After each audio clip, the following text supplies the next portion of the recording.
So Sinclair's a family-owned business, been around for 60 years, and Premium Pellet is one of 5 operations within the business. Premium Pellet is our operation out in Vanderhoof that makes premium quality pellets to supply back into the pellet market, both domestically and globally. The overarching philosophy for the organization is safety by choice, not by chance. And it's really about employees engaging in the safety culture, taking some accountability for their behavior on a day-to-day basis, and making sure that everybody goes home in the same condition that they came to work. Everything that we do starts and ends with safety, that all of our people go home safe at the end of each day. Everything that we do focuses on that. I think we've all enveloped that safety culture. We're all a lot more comfortable bringing items up, reporting things, getting things dealt with. The biggest safety initiatives that we've had at the plant, in my mind, is the transition of ownership from the floor and getting people to buy in on a day-to-day basis of making sure that they're looking out for themselves and making sure that they're looking out for each other, identifying the hazards that are out there and making sure that the hazards that are there for themselves and for others are controlled immediately. Over the years, I'd have to say the most significant safety change would be the engagement at the floor level. Trying to drive safety from the bottom up, giving people more autonomy over what they can control as opposed to that structure of top down and trying to dictate what would happen. BC Forest Safety Council is the health and safety association that supports the pellet operations in BC to help improve their safety management systems. One of the most important things for safety in the workplace starts with leadership. It all starts from above, from the CEO of the company right down to the newest employee, understand their responsibilities and what they need to do to keep themselves safe. So the most significant safety initiatives for the site has been around dust inspections and ensuring that we're mitigating the risks associated with dust across the organization and at Premium Pellet. Combustible dust is a buildup of dust, especially on high-end areas like wall purlings, ceiling purlings. And when you have dust movement, you get that dust cloud and you have a heat source, so that together in a confined space could lead to an explosion. First thing in the morning on every shift, we go do an inspection, and that's through the whole plant. And with that inspection, it gives people an idea where to go to clean up that dust. And then we do our weekly inspections, which include high-end cleanup, purlings and wall purlings, things like that, which is a little more aggressive. And we also, from those inspections, if there's a leak somewhere or whatnot, we will get that dealt with. Since the implementation of our combustible dust program, we've seen a reduction in combustible dust. The deflagration controls is a process that we began a little while ago where we brought in a consultant to conduct a hazard analysis for us. And we are now working with suppliers to look at our systems and what we need to upgrade and change in our systems to protect our systems from deflagration events. One of the significant issues in wood pellet plants and other industries handling combustible dust is that in these processes, which have interconnected equipment, the deflagration can propagate from a primary piece of equipment to a secondary piece of equipment, and often the secondary deflagration can be more catastrophic than the first. So an important technique that needs to be implemented in order to manage the risk associated with deflagration propagation is deflagration isolation. WPAC, in conjunction with Dalhousie University and myself through OBEX Risk, collaborated with a range of stakeholders in the wood pellet industry and combustible dust management sector to undertake a study examining deflagration isolation. And some important factors to consider that were identified through the study was the importance of maintenance and proper installation of these systems. That includes performing preventative maintenance as per the manufacturer's specifications. When you have an effective housekeeping program and remove dust accumulations, that helps reduce the effects of secondary explosions that could take place in a wood pellet operation if a deflagration were to occur and propagate through the process. One of the first steps a wood pellet plant needs to take is to perform a hazard analysis. So a dust hazard analysis is a systematic approach to identifying key combustible dust hazards in your facility and identifying the measures that you have in place and identifying other recommended measures that could help mitigate the impacts of a flash fire, a deflagration, or an explosion. The next step to implementing deflagration isolation equipment successfully is examining suitable equipment that could be leveraged and installed in your facility to help reduce the risk. The next step is installing that add-on equipment properly, as that is a critical part of ensuring that it will work effectively when needed. And last but not least, maintaining the isolation equipment is another important step in order to making sure that the effects of deflagration can be mitigated if that were to occur in a facility.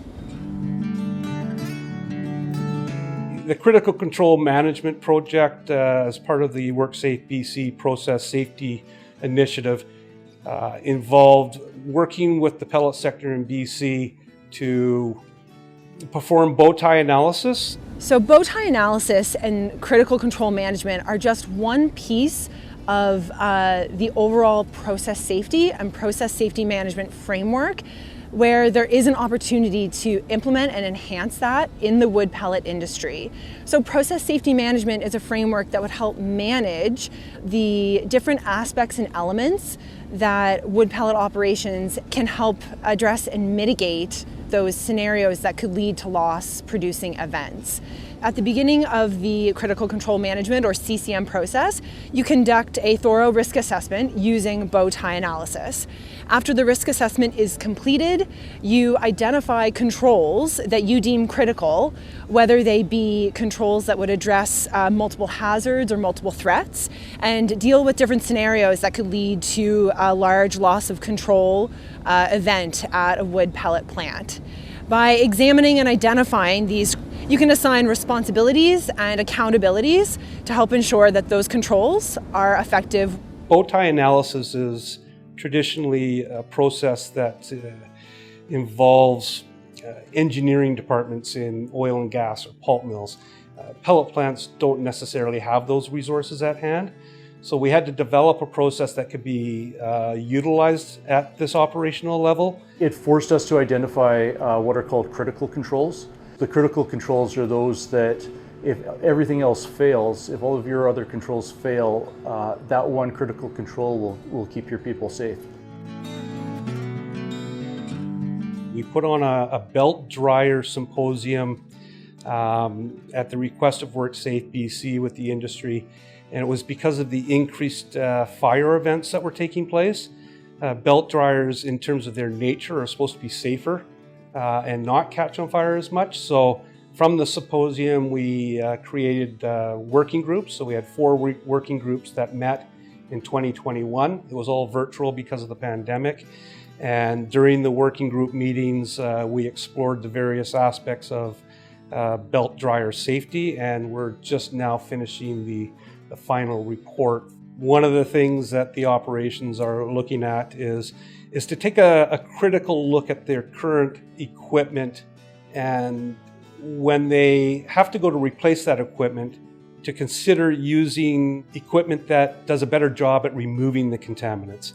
And so it also means removing the sparks that end up on the belts. There's spark detect deluge systems or micro mist systems that can be installed to help eliminate that ignition source, the spark, from landing on the belt. My name is Shahab Sokansanj, and I'm an adjunct professor in the Department of Chemical and Biological Engineering, University of British Columbia. We initiated the Biomass and Bioenergy Research Group that consists of a number of graduate students, undergraduate students, professors, and the group together in collaboration have been able to do quite a lot of good work. So training of highly qualified personnel is one of the most significant work that we've done in terms of supporting the industry. My name is Fahime Yazdan-Panah, and I'm the Director of Research and Technical Development for Wood Pellet Association of Canada. I also am a research associate at UBC's Biomass and Bioenergy Research Group. When I started my graduate studies in 2007, there were a couple of fatal accidents where stevedores went into ship holds that were carrying wood pellets and they were overcome by carbon monoxide. At the time, really no one knew what was going on and what was creating that dangerous environment. It was again the very first time that anyone was doing off-gassing research at that scale. Today, those data that I collected are being used as the foundation of a number of international standards and guidelines and practical procedures that industry is using for storage, handling, and transportation of solid biofuels. That work is for sure making a difference, and that makes me very proud. One of the major achievements that was recognized by industry was that International Bioenergy Award. The award was given to us in the recognition of our contribution, changing the art of handling of biomass into science. Since 2014, WPAC Safety Committee has anchored its vision through an annual safety plan that really holds the association accountable to keep searching for new technologies and research to provide a safer culture. We always say that we don't compete on safety, and our producers have proved that over and over. What makes me really proud is our members' willingness and openness to share and learn.